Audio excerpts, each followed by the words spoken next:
1. 빈자리의 무게. 아내를 떠나보내고 난 그날부터 집은 이상하리만큼 조용했다. 40년 동안 늘 옆에서 함께하던 숨결이 사라지자 빈 의자 하나에도 가슴이 저려왔다. 성호는 매일 아침 눈을 뜨면서 한순간 착각했다. 옆에서 은주가 여보, 일어나라고 말할 것만 같았다. 하지만 돌아보면 언제나 차가운 베개만 있을 뿐이었다. 그럴 때마다 현실이 칼날처럼 가슴을 찔러왔다. 화장실에서 양치를 하다가도 문득 멈춰 섰다. 세면대 위에 놓인 칫솔이 하나뿐인 걸 보면서 가슴 한편이 텅 비는 느낌이었다. 예전엔 나란히 놓여있던 두 개의 칫솔. 이제 은주의 것은 서랍 깊숙이 넣어두었지만 그 빈자리는 여전히 눈에 띄었다. 식탁에 앉아 혼자 밥을 먹으면 숟가락 부딪히는 소리가 쓸쓸하게 울려 퍼졌다. 성호는 중얼거렸다. 은주야, 너 없인 밥이 왜 이렇게 맛이 없는 걸까? 반찬을 하나씩 집어먹으면서도 건너편 빈 의자를 자꾸만 바라보게 되었다. 그곳에 앉아 이 나물간이 좀 싱거운 것 같은데? 라고 말하던 아내의 모습이 아직도 선명했다. 가끔은 착각해서 응, 다음엔 소금을 좀 더 넣을게라고 대답하다가 허공에 메아리치는 자신의 목소리에 깜짝 놀라곤 했다. 저녁이면 더욱 힘들었다. TV를 켜놓아도 소리만 둥둥 떠다닐 뿐 함께 웃어줄 사람이 없으니 무슨 재미가 있겠는가. 예전엔 드라마를 보다가 아이고, 저 사람 왜 저래라며 투덜대던 은주의 목소리가 그립기만 했다. 밤이 되면 아내가 있던 자리에 손을 뻗어보곤 했다. 그러나 이제 그곳에는 오직 차가운 이불만이 기다리고 있었다. 40년간 들어왔던 은주의 잔잔한 숨소리 대신 이제는 시계 초침 소리만 똑딱똑딱 울려 퍼질 뿐이었다. 그는 텅 빈 방 안에서 혼잣말을 하곤 했다. 사람이 이렇게 외로울 수가 있구나. 숨은 쉬는데 사는 것 같지가 않아. 한 달이 지나고 두 달이 지나면서 성호는 점점 말수가 줄어들었다. 하루 종일 아무와도 말을 섞지 않는 날이 늘어갔다. 가끔 동네 슈퍼에 가서 감사합니다 라고 인사하는 것이 그날의 유일한 대화였다. 그때 알게 되었다. 살아간다는 건 단순히 호흡하고 밥을 먹는 게 아니라 누군가와 눈을 마주치고 안부를 건네며 함께 웃을 때 완성되는 것이라는 걸. 우연한 만남. 어느 날 오랜 지인인 박 사장이 전화를 걸어왔다. 성호야, 요즘 어떻게 지내나? 목소리가 많이 쇠했네. 뭐 그럭저럭 지내지. 아니야, 이러면 안 돼. 나와 만나자. 그리고 한 사람 소개해주고 싶은 사람이 있어. 성호는 처음엔 거절했다. 아직 그럴 마음의 준비가 안 되었다고 은주에게 미안하다고 말했다. 하지만 박 사장은 포기하지 않았다. 성호야, 은주도 내가 이렇게 혼자 외로워하는 걸 원하지 않을 거야. 한 번만 차나 한잔 하자고. 결국 성호는 마지못해 나갔다. 그렇게 만난 사람이 강민정이었다. 그녀 역시 3년 전 남편을 암으로 떠나보낸 후 홀로 살아가고 있었다.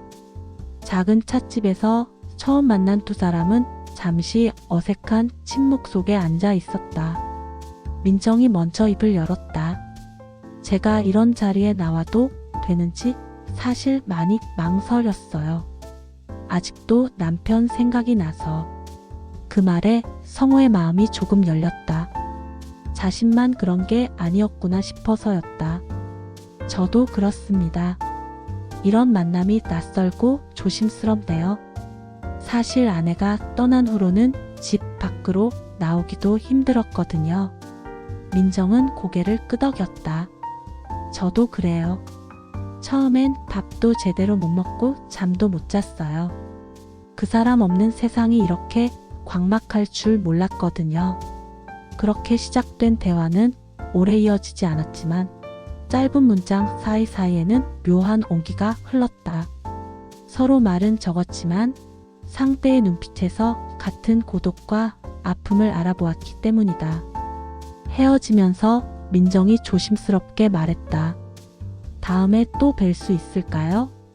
이렇게 마음을 터놓고 이야기할 사람이 없었거든요. 성우도 마음속으로는 그러고 싶었지만 여전히 조심스러웠다. 글쎄요, 시간을 두고 생각해 봅시다. 3.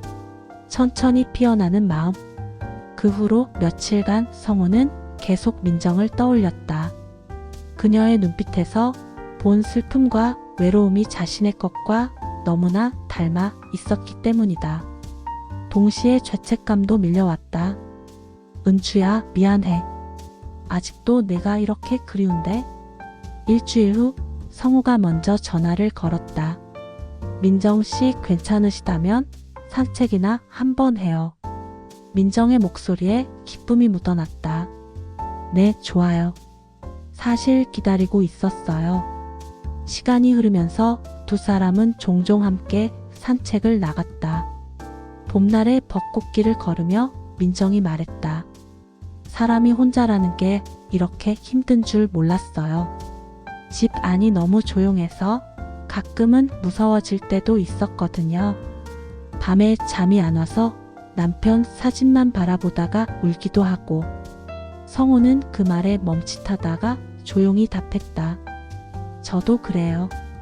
아내가 떠난 뒤 빈 의자 하나 보는 게 그렇게 아프더라고요.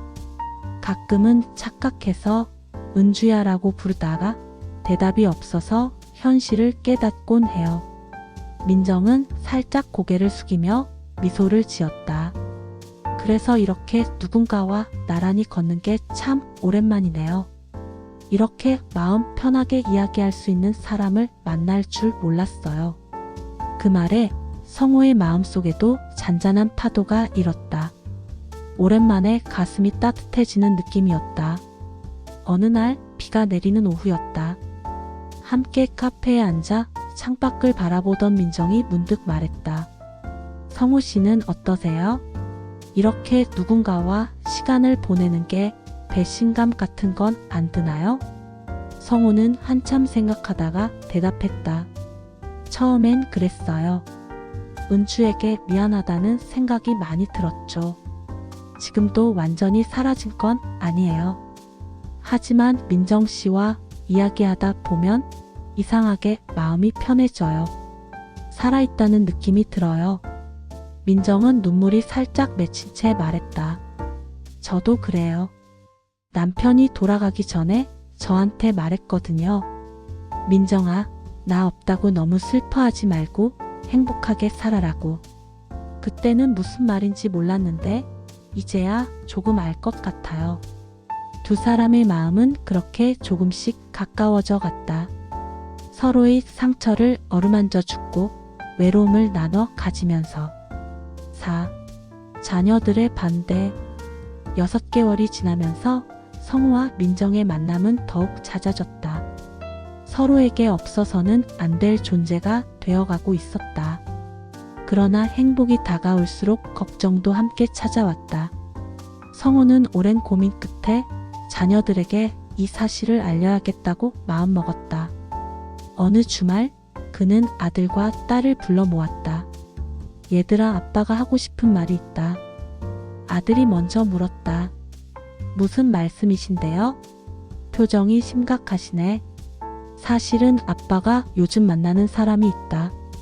강민정이라고 너희와 비슷한 처지에 있는 분이야. 딸이 깜짝 놀라며 물었다. 아버지, 그게 무슨 말씀이세요? 아빠가 다시는 혼자보단 함께 살아가고 싶다. 민정 씨와. 순간 공기가 무겁게 가라앉았다. 아들은 단호하게 말했다.